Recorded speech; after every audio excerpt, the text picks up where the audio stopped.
Good morning, camp students. I hope you're having, or I hope you had an excellent weekend. I know that some of you end up having to do a lot of your coursework over the weekend. And sometimes I worry about that. I know sometimes I have to also get grading done on a Saturday and whatnot, and I'm working really hard every week to not have that happen because it's so important to get that recreation, that restfulness, and to refresh your brain and do a reset. Kind of like sometimes you have to completely shut down your computer and let it reload. Okay. Just encourage you to be able to, if you have time to do that or can schedule a way to get that in, absolutely do that. And some of you might be thinking, you are nuts.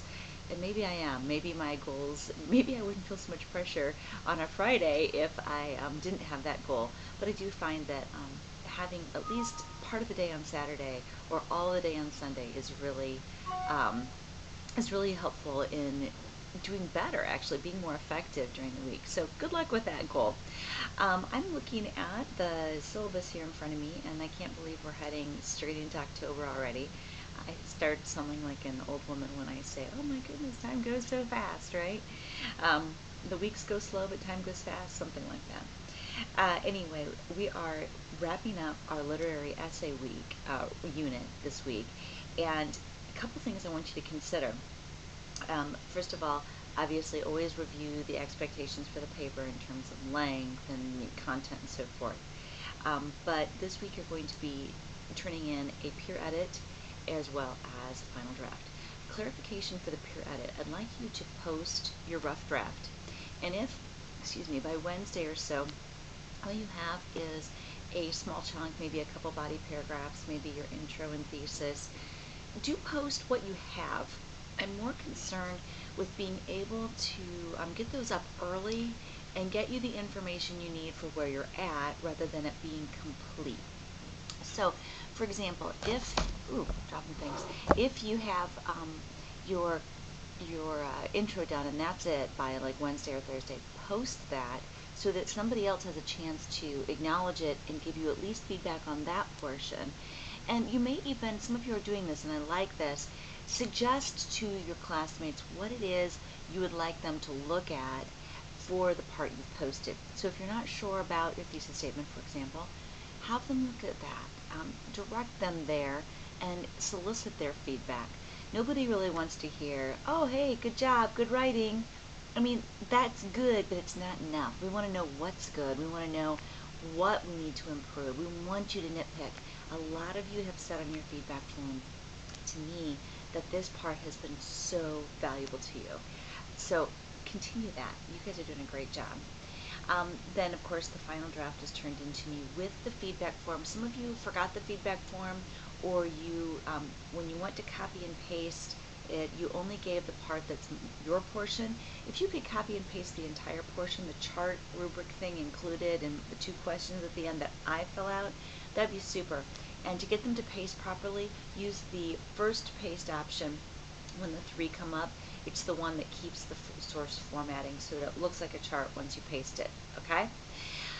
Okay, so the nitty-gritty about this paper. For the last 2 weeks you've been reading literature, and in the past week you did some analysis of literature. I'll try to get those analysis sheets back to you promptly so that you can have some time to look at those in light of your writing.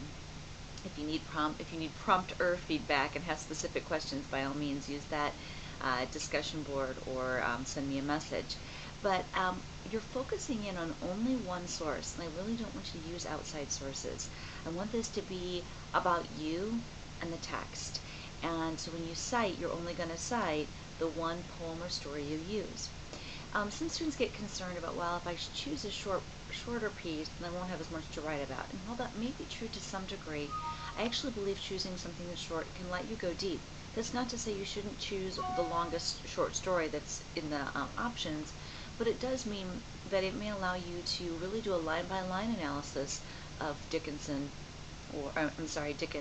Dickinson or Frost, rather than just doing a breeze over.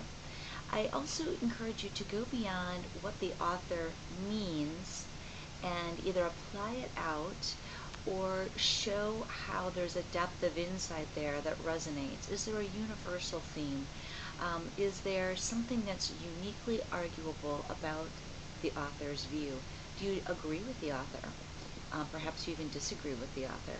Is there something, a point that the author is trying to make beyond the story that might apply?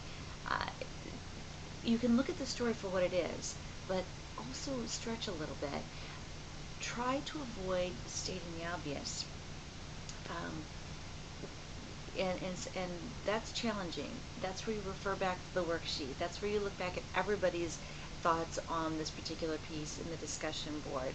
And by all means, if you feel like you need to just make sure you're heading in the right direction, if you want to send me a thesis statement to look at, I'd be more than happy to say, hey, yeah, that's the right direction, or hey, try this. We are still trying to think in terms of that they say, I say. And the they say part of your thesis statement may be the author.